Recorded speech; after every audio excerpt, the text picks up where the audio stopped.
예, 반갑습니다. 선교제에서 방금 돌아온 구영삼 선교사입니다. 참 이렇게 함께 자리에 함께해서 이렇게 예배 드리는 거 너무 기대하고 기다렸었는데 이렇게 감격스럽게 함께 예배할 수 있는 그런 시간 주셔서 감사합니다. 오늘 고린도전서 9장의 말씀을 선택했습니다. 읽기는 세 절을 읽었는데 사실은 오늘 본문은 9장 전체의 내용이 들어 있습니다.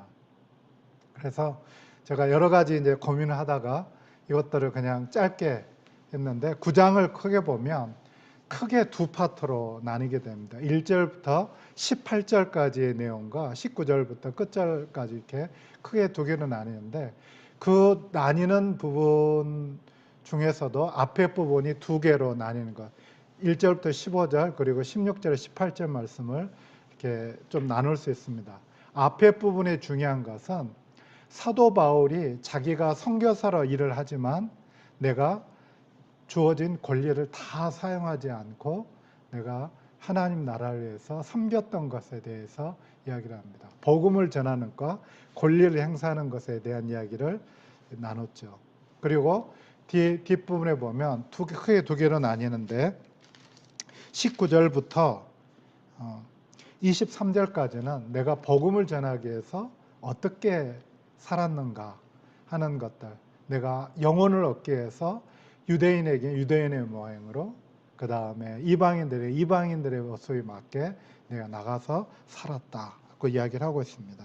그리고 마지막 24절부터 27절까지는 내가 복음을 전한 이후에도 내 자신을 절제하고 쳐서 복종시키는 이유는 내가 하나님의 구원에서 멀어지지 않기 위해서다 하는 그런 내용으로 되어 있습니다. 사실 이 고린도전서 9장은 사도 바울의 선교 전략이자 방법론이 아주 집대성되어 있는 그런 내용이기도 합니다.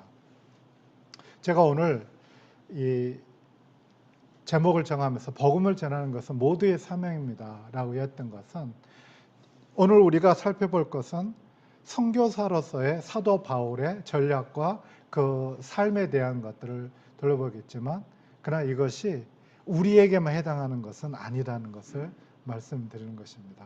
먼저 사도 바울이 했던 그 이야기했던 것처럼 1절부터 15절까지 보면 이렇게 이야기를 합니다. 내가 정말 수고를 하고 애를 많이 썼지만 나는 그때 당시에 순회 복음 전도자들이 했던 대로 나는 대가를 요구하지 않았다. 급여를 요구하지 않았고 뭔가 하지 않았고 나는 정말 하나님 나라를 섬김으로 일을 했다. 근데 사도 바울이, 우리가 잘 아는데 사도 바울은 그가 자유로울 때는 계속해서 일을 하면서 정말 자비량하면서 그렇게 복음을 전했었습니다. 그러나 사도 바울이 자기가 수고해서 노력한 대가로만 복음을 전하는 것은 아니었습니다. 그는 데살로니가 교회와 골로새 교회로부터 그렇게 헌금을 받아서 했다는 것들이 기록이 남아 있습니다. 제가 이것을 보면서 저희 지난 4년 선교 사역들 이렇게 돌아보면서 제가 우리 샬롬 선교교회를 생각을 했습니다. 잘 아시다시피 제가 2021년 11월 달에 선교지 나갈 때는 파송교회가 없었습니다.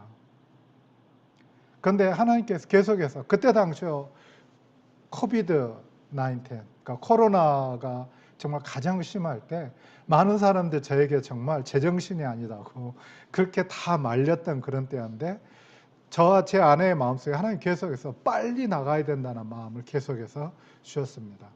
근데 나중에 돌아보면 그때 당시에 만약에 머뭇거렸으면 1년 이상 지체됐었을 것 같아요. 코로나가 좀 이렇게 안정될 때까지를 생각하면. 근데 급히 나가라.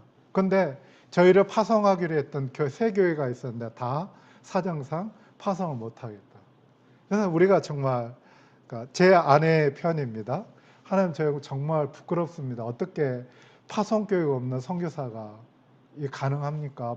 파송해 주는 데도 없는데 나가야 됩니까? 그래서 하나님께서 내가 파송하는 것이니까 나가라.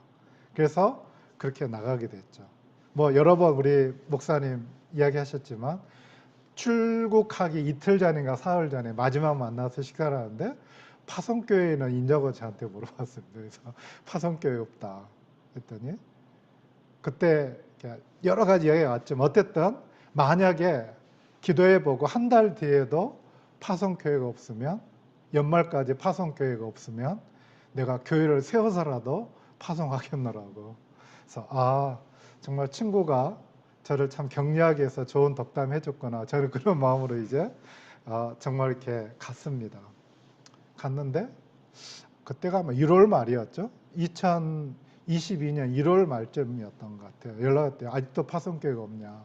그래서 없다고 그랬더니 우리가 예배를 드리기 시작했나라고. 아무튼 그렇게 해서 교회가 이 샬롬 선교회가 만들어지고 정말 말 그대로 선교교회의 이름에 걸맞는 선교사 파송을 해줬습니다. 아마 굉장히 드문 케이스일 것 같습니다.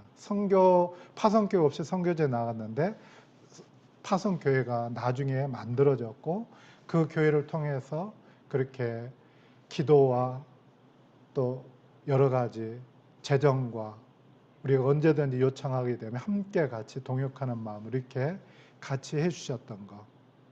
그래서 저희는 물론 선교에 나가서 제가 대학에서 일한다고 급여를 받지는 않습니다. 오히려 저희가 모금한 돈을 가지고 학교에다가 돈을 더 넣는 편이죠.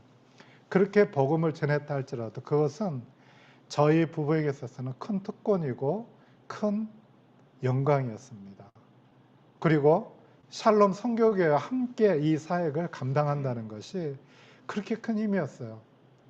우리가 나갈 때 그냥 명분상으로도 그냥 파송해 주겠다는 교회도 있었습니다. 그런데 저희 부부가 기도하면서 그건 아니다.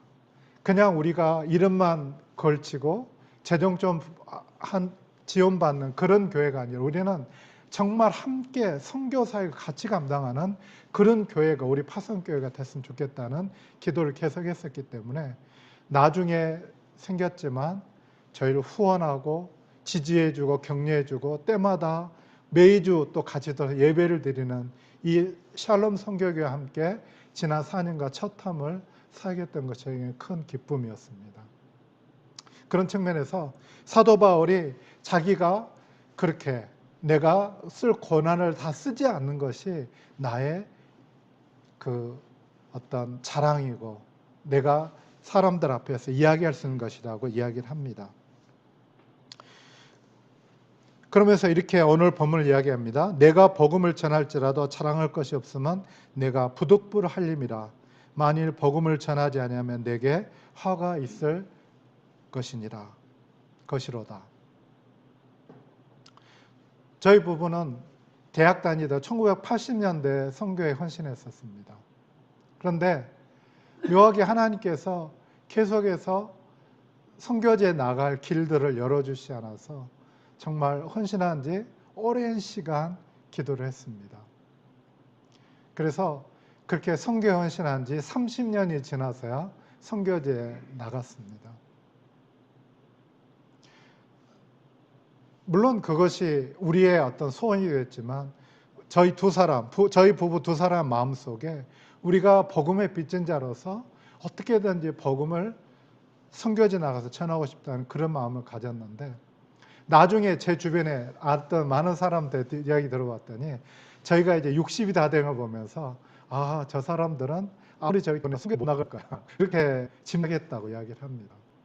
나중에 들은 이야기입니다. 그런데 어떻게 끝까지 해서 나갔냐.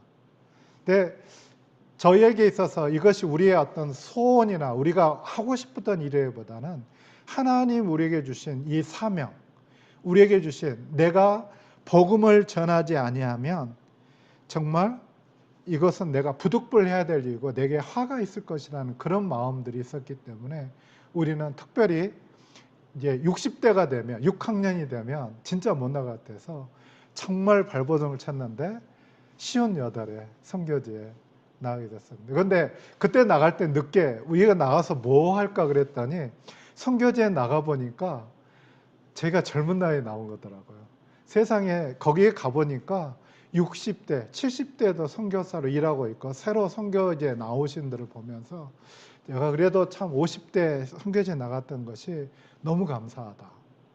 혹시 내가 나이 들어서 나는 선교지에 안 될 거라고 생각하면 있다고 한다면 그런 염려는 다 내려놓으셔야 됩니다. 하나님이 정말 그 길 인도하시고 길을 여시면 정말 놀라운 일입니다. 그래서 이렇게 이야기합니다. 그런즉 내 상이 무엇이냐? 내가 복음을 전할 때 값없이 전하고 복음으로 말미암아 내게 있는 권리를 다 쓰지 아니하는 이것이로다. 그렇게 이야기를 하고 있습니다. 그래서 정말 복음은 내가 복음을 전했다가 자랑할 것이 아니라 복음을 전하는 것은 믿는 모든 사람에게 주어진 그 일들이죠. 그런데 제가 타 사람들에게 값을 구하지 아니하고 어떤 권리를 요구하지 않도록 후원해 주신 우리 후원자님들, 특별히 우리 샬롬 선교교회 후원과 지지가 없다면 우리가 이 일을 감당할 수가 없었을 것입니다. 많은 선교사들 중에 이렇게 보면 재정적으로 많이 힘들어하는 선교사들 많이 있습니다. 그 중에 싱글이면서 여자 선교사님들은 참 후원받는 게 어려워하는 걸 봤습니다.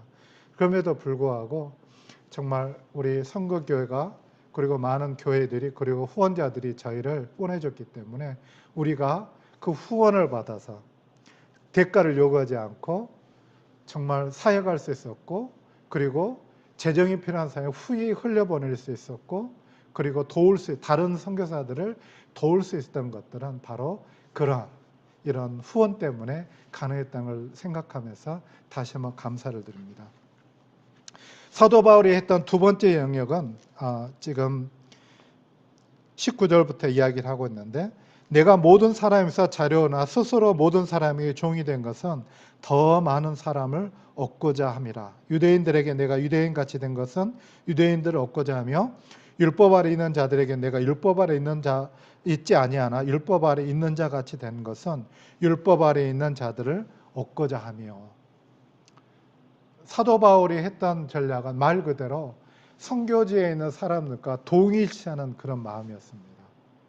이것이 정말 놀라운 것은 그는 다른 성경에서 고백한 것처럼 그 자신이 히브리 중에 히브리인이고 베냐민 집하고 난지 8일 만에 할례를 받았고 모든 율법 요구를 다 살았고 그 중에서도 바리새인 훈련을 받아서 바리새 사람이라고 하는 그런 영광을 그런 명분을 가진 사람이었음에 불구하고 그는 이방인의 선교사로 자기를 불렀다는 하나님의 그 부름을 인지한 다음부터 그가 그렇게 소중하게 여겼던 그 모든 것들을 내려놨습니다.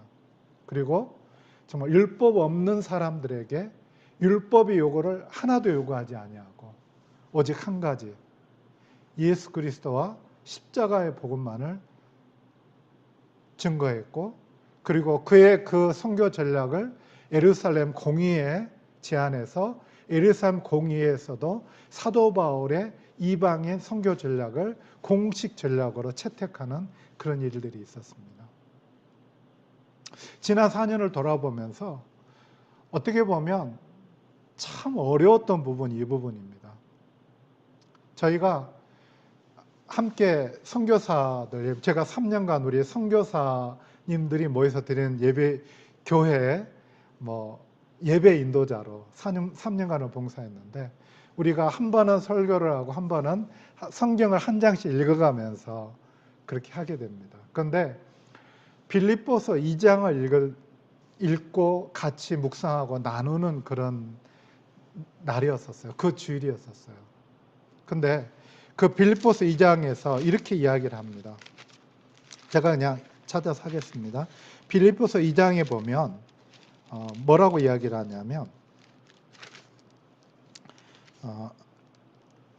3절에 보면 아무 일이든지 다툼이나 허용을 하지 말고 오직 겸손한 마음으로 각각 자기보다 남을 낮게 여기고.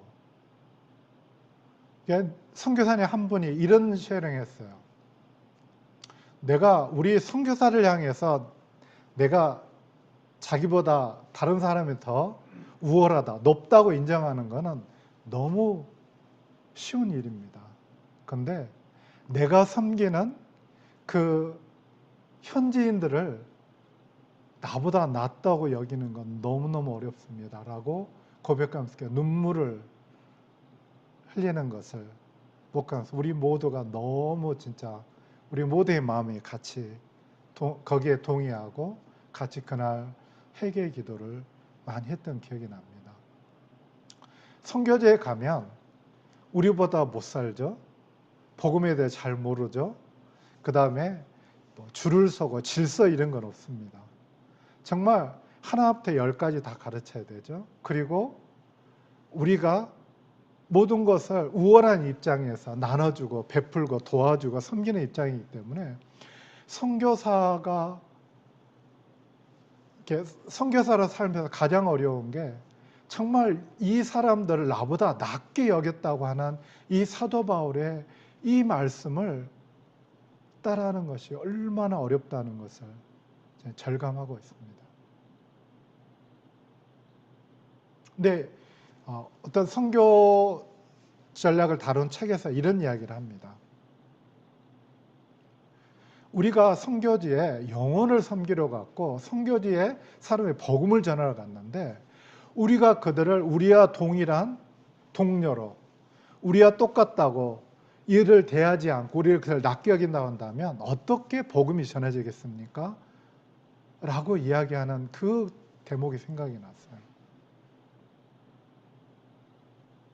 내가 선교되는 영혼을 존중하고 나보다 낫게 여기고 나와 같은 동일한 피부 색깔이 검고 못 배우고 정말로 교양도 없는 사람들이지만 그 영혼을 예수님께서 이 영혼을 위해서 돌아가셨고 이 사람이 위해서 내가 예수님을 본다해서 이 사람을 위해서 내가 죽겠다는 마음으로 이곳에 왔는데 왜 나는 이 영혼들을 섬기지 못하고 이 영혼들을 사랑하지 못하고 더 존중하지 못하는가?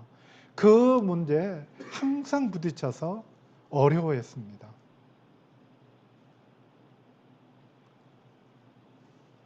우리 같이 있는 우리 성도님들 또 우리에 있는 지체들을 나보다 낫게 여기고 정말 그리고 그들과 같이 됐다고 하는 것은 그들의 그 처지를 이해한다는 것입니다. 그리고 그 입장에 내가 가본다는 것입니다. 영어의 표현에 보면 내가 그 신발을 신어보기 전까지 잘 모른다는 표현이 있습니다. 내가 그 사람에 있는 그 이치에 그 처지에 내려가서 그 신발을 신고 그 입장에 똑같이 처해보지 않으면 내가 함부로 판단할 수 없다는 것입니다. 우리가 정말 그러한 자세, 그러한 모양으로 그렇게 다가갈 때만 복음이 가능하다는 것입니다. 사도 바울의 이 전략, 그들과 동일시하고 그들과 같이 되고 그보다 더 낮아져 섬기는 그 마음으로 4년 내내 우리가 일관하지 못했던 것들을 돌아보면서 참 주님 앞에서 부끄럽고 우리에게 다시 한번 선교제 나가서 섬길 그런 기회가 주어진다고 한다면 정말 선교지에 있는 그 영혼들과 함께 되고 같이 되고 그들을 섬기고 그들을 나보다 낫게 여기고 주님이 이 영혼을 위해서 돌아가셨다는 것들을 기억하면서 더 잘 섬기는 그러한 선교지가 선교 사역이 됐으면 좋겠다 이렇게 돌아봤습니다. 그 마지막 세 번째 부분입니다. 24절 보면 운동장에서 다름질하는 자들이 다 달릴지라도 오직 상을 받는 사람은 한 사람인 줄을 너희가 알지 못하느냐. 너희도 상을 받도록 이와 같이 다름질하라. 사도 바울이 이 부분을 썼을 때 사도 바울의 마음속에는 올림픽 경기를 하는 그 선수들 생각을 했던 것 같습니다. 제가 아테네에 갔을 때 그 올림픽 경기하는 그곳에 가봤습니다. 네, 재밌는 것은 거기서 정말 이기기 위해서 자신을 쳐서 복종시키고 훈련하고 아마 여러 번 운동선수, 특별히 올림픽에 나가는 선수들이 얼마나 노력과 훈련을 하는지 아마 기억하시면 될 것 같습니다. 그렇게 했는데 그때 당시에 올림픽 게임에서 상을 얻은 사람들이 받는 상이 뭔 줄 아십니까? 은금이나 땅이나 이게 아니었어요. 올리브 가지를 엮어서 만든 가지, 그게 유일한 상이었어요. 올림픽 경기에서 하는 게. 오늘 이 사도 바울 이야기 이거예요. 이기기를 다투는 자마다 모든 일에 절제하나니 그들은 썩을 승리의 관을 얻고자 하되 우리는 썩지 아니할 그 썩고자 하느라. 썩고 말라 비틀어질 그 올개수 관 하나를 얻기 위해서 그렇게 올림픽 게임으로 죽을 힘을 다해 싸우는 것처럼 하고 있는데, 우리는 그럴 썩을 관이 아니라 우리를 구원하실 영원한 주님이 우리를 환영해 주시고 영생을 얻는 그 상을 얻기 위해서 달려가는 존재라는 것입니다. 제가 이 본문을 보면서 그런데 26절 10절까지 읽고 제가 이야기하겠습니다. 그러므로 나는 다름질하기를 형방 없는 것 같이 아니하고 싸우기를 허공을 치는 것 같이 아니하며 내가 내 몸을 쳐 복종하게 하면 내가 남에게 전파한 후에 자신이 도리어 버림을 당할까 두려워함이로다. 사도 바울이 정말 자기가 열심히 누구보다도 보면 다른 복음서에 다른 서신서에 나오죠. 40의 가만 하나 가만매를 3번이나 맞고 돌에 차서 죽을 뻔했고 파산할 위험과 강도의 위험과 강의 위험과 모든 종류의 그가 얼마나 복음을 전해서 고생하고 수고했던 이야기들을 많이 하고 있습니다. 그런데 그는 그러한 수고함에도 불구하고 뭐라 하냐면 내가 내 몸을 쳐 복종하게 하면 내가 남에게 전파하오니 자신이 도리어 버림을 당할까 두려움이라고 그렇게 하고 있습니다. 선교지에 가서 보니까 정말 굉장한 열매를 거둔 분들이 많이 있어요. 제가 같이 일했던 분 중에도 건물을 몇 개나 짓고 초등학교, 중학교, 대학교, 신학교 짓고 그 다음에 정말 1년에 많은 후원금을 받아서 정말로 우리가 보통 말할 때 와, 사역을 정말 멋지게 성공했다, 이런 분들이 많이 있습니다. 저는 물론 그분들이 했던 사역 존중하고 인정합니다. 그런데 선교사에게 있어서 정말로 중요한 열매는 무엇이겠습니까? 그것은 많은 땅을 사고 건물을 짓고 무슨 엄청난 일을 했다고 그것들은 정말로 하나님 앞에서는 아무것도 아닙니다. 그것은 정말 올개수를 엮은 그 나무 간 같은 그 잎은 시들고 마르고 썩어져 없어지는 것이지만 영원한 상은 내가 섬기는 영혼이 구원을 얻은 생명의 그 면류관이 어떻게 보면 가장 큰 구원이죠. 가장 큰 보상이고 또 영광이죠. 그런데 우리가 인간인지라 내가 사역을 이만큼 했노라 하고 선교자 20년 30년 하게 되면 딱 자리에 잡히고 정말 사람들에게 자랑할 것들이 많이 생깁니다. 그리고 그런 분들을 와서 방송사 카메라는 찍어갑니다. 이분 이런 사역도 있고 저런 사역도 있고. 그런데 제가 4년을 돌아보면서 느끼는 것은 그런 눈에 보이는 것들은 선교사가 철수하는 순간 의미가 없어집니다.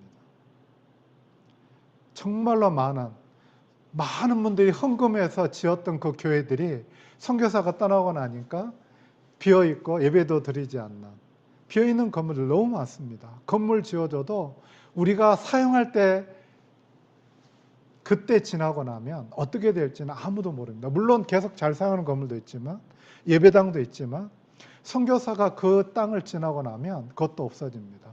제가 파키스탄 갔을 때 많이 봤는데 그 많은 선교병원, 그 많은 미션 스쿨들 다 그렇게 넘어가는 것들을 봤습니다. 우리에게 진짜 상은 건물을 짓고 뭘 하고 어떤 일들을 했다가 아닙니다.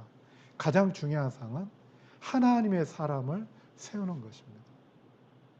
그리고 내가 복음을 전했는데 내가 하나님부터 버림받는 그런 일들은 없어야 되겠죠. 그래서 저는 지금도 제가 4년을 정리하는 시간들을 가지면서 하나님 정말 제가 그동안 제가 한 대학교의 부총장으로 재정행정 책임을 지고 학교를 운영해왔던 거, 물론 저는 그 시간 많은 시간을 들여서 수고하고 했었죠. 근데 그것은 저에게 별 의미가 없습니다. 제가 한 2년쯤 지났을 때 현장에 적응하고 이제 일이 한참 바빠졌는데 주님께서 우리에게, 저희 부부에게 질문하셨어요. 너 왜 여기 와 있냐?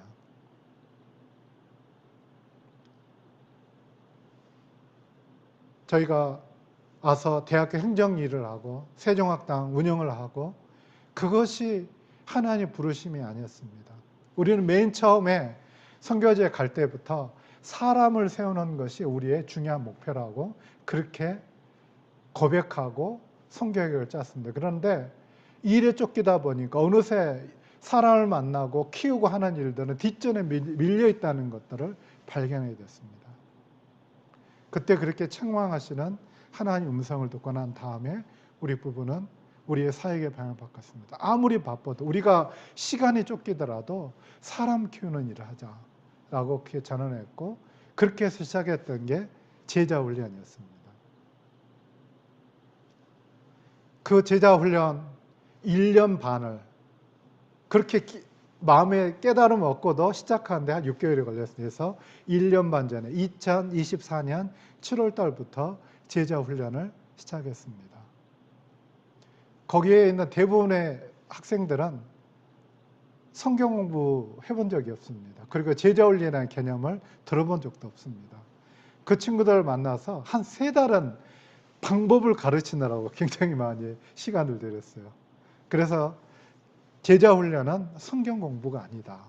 우리의 삶이 바뀌고 우리가 예수님을 진짜 닮아가는 그런 사람이 되는 것이다. 그래서 말씀을 성경 공부 같이 하면서 매일 큐티하는 거, 그 다음에 기도하는 거, 그리고 나가서 복음 전하는 거, 그리고 성도의 교제를 나누는 거, 그것들을 계속해서 매일 굉장히 바쁜, 정말 모일 시간이 주일밖에 없었는데 주일 오전 예배 끝나고 나서 저희 선교사 예배가 2시에 시작합니다. 제가 예배 인도자이기 때문에 한 50분까지는 다시 와야 돼요. 그러니까 그 짧은 시간, 1시간 내지 1시간 반의 시간은 주어져 있는데 그 시간 동안에 그 성경 공부하고 음식을 나누고 암송 체크하고 이런 것들을 하면서 정말 바쁘게 1년 반을 지냈습니다.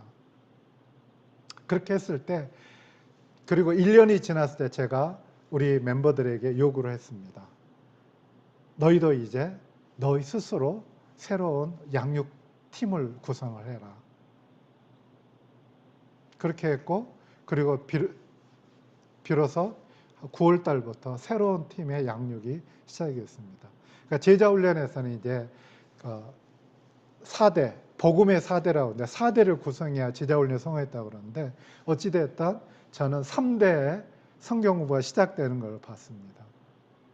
그리고 그 과정에서 갑자기 여자 훈련 자원자들이 나타났어요. 그런데 여성들 훈련은 아무래도 여자 리더가 필요했기 때문에 그래서 제가 함선교사를 설득했습니다. 아무리 바빠도 이걸 좀 했으면 좋겠다. 그렇게 해서 여자 팀도 시작하게 됐는데 제가 1년을 공백을 두는 것들 놓고 생각을 했습니다. 우리가 과연 자리를 비우고 했을 때 이 제자훈련이 계속될 수 있겠느냐, 어떻게 하면 제자훈련이 지속될 수 있을까에 대한 것들을 고민하다가 하나님께서 기도하는데 이제 함선교사님께 아이디어를 주셨어요. 이것을 선교단체로 만들었으면 좋겠다. 그래서 아예 대학에 우리 그 서클 있잖아요. 그 서클 등록하듯이 아예 선교단체를 만들어서 이걸 했으면 좋겠다. 근데 기도해 보니까 그것이 정말 너무 귀한 아이디어였었어요. 그래서 사람들을 모으고 우리가 이렇게 하려고 이제 선교단체를 만들고 싶다. 그렇게 이야기해서 나눴고 결국 거기에 등록하려고 하면 이제 우리로 말하면 그게 필요해요. 그러니까 컨스티튜션. 우리나라 말로 정관이 필요해요. 정관을 만들고 발기인 대회를 하고 그 다음에 창립총회라고. 그 마지막 창립총회를 언제 했냐면 마지막 주일날 우리가 출발하기 전에 이틀 전에 주일날이 이제 창립총회를 하고 해서 지금 남은 멤버들이 우리 쿠미 대학에 등록할 겁니다. 근데 쿠미 대학에 등록이 되면 유간다 스크립처 유니언이라고 하는 우간다의 기독 단체 연합이 있대. 거기에 자동으로 등록이 된대요. 그래서 제가 기대하는 게 이런 겁니다. 그러니까 그래서 이름을 이제 기도하다가 이름을 이렇게 지었어요. 판이라고, PAAN이라고. 판 미션. 근데 판이 뭐냐 하면 판 아프리카 앤드 올 네이션의 아크로님, 대문자만 딴 거죠. 그래서 우리가 꿈꿨던 것은 이 우간다, 쿠미 대학을 통해서 우간다의 복음을 전하고, 그리고 제가 기도했을 때 우리 첫 멤버들이 저희 전에 말씀드렸던 대로 루안다, 남수단, 수단, 그 다음에 케냐, 우간다 이렇게 5명의 멤버가 모였기 때문에 우리 주변 나라의 복음을 전한다. 그리고 판아프리카, 아프리카는 우리가 책임지고 주님께서 기회 주신 우리가 세계를 향해서 선교사를 파송하는 그런 진짜 제자훈련 중심의 그런 선교단체를 하겠다라는 것이 제 꿈이었습니다. 그리고 제가 한 가지 더 부탁한 게 있습니다. 내가 제자훈련을 받아봤는데 이 제자훈련이라는 틀은 서양교회에서 나온 것이다. 웨스턴 처치에서 나온 거다 보니까 아시안인 나한테 안 맞는 부분이 있더라. 그런데 아프리카를 경험하니까 아프리카는 또 다르더라. 그래서 너희들이 1년 동안, 이 기간 동안에 아프리카 사람들한테 맞는 제자훈련 방법을 좀 같이 고민하면서 같이 개발해보자. 그래서 그냥 그냥 서양단체의 지부가 아니라 정말로 아프리카 토종의 선교단체를 만들고 아프리카 사람을 선교사로 파송한 데까지 발전하면 좋겠다. 내가 항상 기도하면서 너희랑 함께 하겠다라고 그렇게 약속을 했습니다. 저는 지금 생각해 보면 이것이 얼마나 무모한 일이라는 거 압니다. 훈련도 제대로 안 돼 있습니다. 준비도 아직 덜 돼 있습니다. 그리고 리더십으로 세운 친구도 사실은 검증이 된 친구가 아니에요. 그런데 우리는 그저 주님 앞에 순종했습니다. 왜냐하면 사람을 키우는 일이 중요하다는 것을 주님이 말씀하셨고 우리에게 명령하셨기 때문에. 그래서 우리는 이 선교단체 판 미션을 그냥 나일강에 역청으로 나온 배를 만들어서 띄웠던 모세의 부모님처럼 그런 마음으로 보냈습니다. 그러면서 한편으로 이해가 됐어요. 사도 바울이 어떤 지역에 선교를 갔다가 짧게는 2주, 길게는 보통은 몇 달, 2년간 있었던 고린도 교회 같은 경우도 있지만 그렇게 해서 그냥 사람을 세우고 딴 지역으로 이동해 갔던 사도 바울의 마음이 이런 거였겠구나 하는 것들을 생각을 했습니다. 그래서 저는 우리가 만약에 이 선교가 잘 된다 해도 우리가 자랑할 게 아무것도 없어요. 우리는 그냥 순종해서 복음을 전했고 사람을 세웠습니다. 그리고 이 단체가 잘 된다. 이것은 정말 오직 하나님의 은혜와 하나님의 축복이라는 생각이, 그런 고백을 할 수밖에 없는 그런 단계입니다.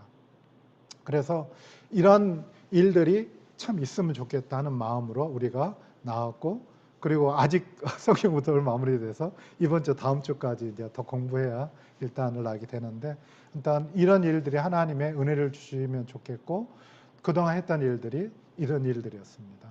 사도 바울의 선교 전략을 그대로 본받지는 않았지만 사도 바울이 했던 것들 따라 흉내내려고 엄청 노력을 했습니다. 그런데 이제 오늘 여기에 했던 것처럼 사도 바울은 복음을 전하는 것은 부득불해야 할 일이고 나의 사명이라고 얘기를 했습니다.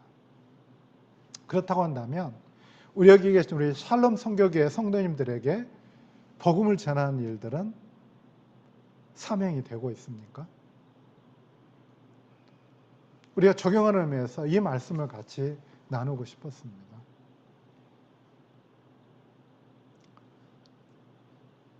제가 최근에 미가서를 묵상했었는데 미가서 6장 8절에 보면 이 말씀이 있어요. 한번 찾아보시겠습니까?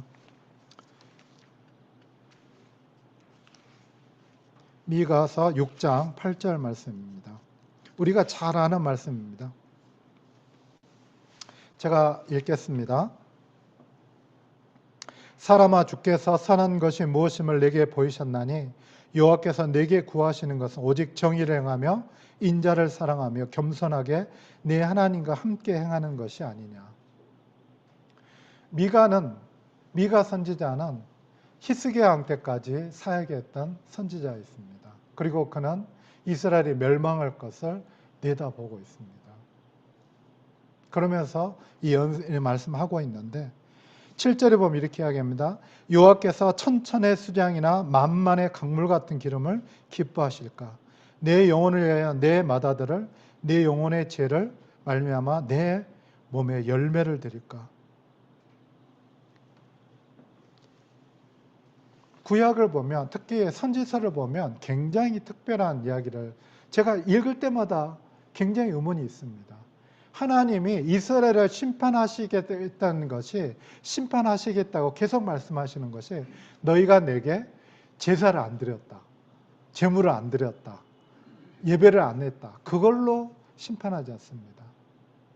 너희 가운데 불의가 너무나 창궐하고 정말로 가난한 자, 고아들을 돌보지 않고 사회적 정의가 실현되지 않는 것 때문에 내가 심판한다는 그 말씀을 거듭거듭 말씀하고 있습니다. 그래서 저는 조금 이해가 안 됐습니다. 왜 하나님이 이렇게 하실까?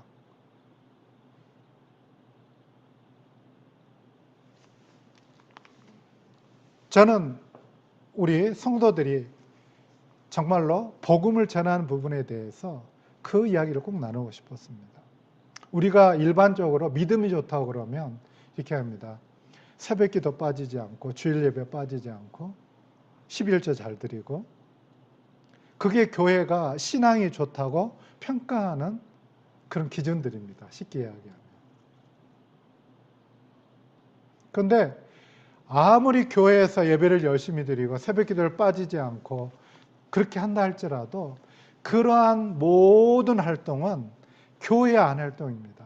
그것은 전혀 교회 밖에 영향을 미치지 못하는 것들이에요. 하나님께서 이렇게 이야기합니다. 내가 너에게 나의 백성으로 살라고 율법을 줬고 그렇게 했는데 너희들은 나를 예배한다고 이야기하면서 네 주변의 사람들 억압하고 탈취하고 속여서 뺏고, 그것은 내가 원하는 삶이 아니다. 내가 원하는 나의 자녀들이 살 삶이 아니라고 이야기를 하는 것입니다. 저는 그렇게 이야기를 하고 싶습니다. 정말 주님이 우리에게 지금 오셔서 내가 왜 복음을 전하냐? 저는 그래도 복음 전하는데요. 물론 맞습니다. 물론 저는 여기 계신 분들이 복음을 전하지 않는 것이 아니라 우리가 교회 밖으로 우리의 영향력이 펼쳐져 가는 것은 우리의 삶을 통해서, 우리의 말과 행동을 통해서 그것이 증거되는 것입니다. 영향력이 커지는 것입니다. 그런데 안타깝게도 요즘 우리가 교회 밖에 나가서 어떻게 살아야 되고 어떻게 나의 삶을 통해서 내가 가진 믿음의 본질이 어떻게 삶으로 표현이 돼서 다른 사람들에게 보이느냐 하는 그런 부분들에서 우리가 많이 예면하고 있다는 것이죠. 그렇게 이야기를 합니다. 예수를 믿지 않는 교회 밖의 사람들은 우리의 삶과 우리의 행동을 통해서 복음을 읽는다 이야기를 합니다. 사도 바울은 그래서 우리를 뭐라고 표현하냐면 너희는 그리스도의 향기다, 아로마라고 표현합니다. 그리고 너희는 세상에 버려진 나의 편지라고 이야기를 합니다. 예수 믿지 않는 교회 밖의 사람들이 나를 통해서 그리스도의 향기를 맡고 있습니까?